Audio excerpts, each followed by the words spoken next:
In this video, we'll explore how you can add iTero-compatible labs in your region to your account through MyiTero.com. You'll learn how to independently browse and connect with a lab you want to work with, making them available when you submit RX forms.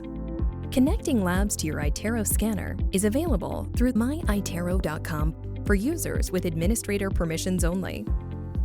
Access MyiTero.com from any computer and log in with your username and password.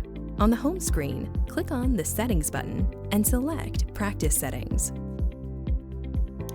In the Settings page, click on My Labs.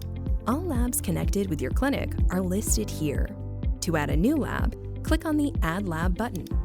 In the search field, enter the lab's name or a partial name and click Search. The system displays all labs in your country matching your search criteria. Find the lab you want to work with and click the Connect button. A confirmation message appears, asking you to confirm the addition. Click Yes to proceed. The lab receives an email notifying them of the connection with the clinic. The newly added lab appears at the top of your lab list with a pending status, and after a few hours will appear as connected. And it will be available for selection when completing your RX forms. That's it! You now know how to connect labs to the iTero imaging systems through the MyiTero portal. It starts with iTero.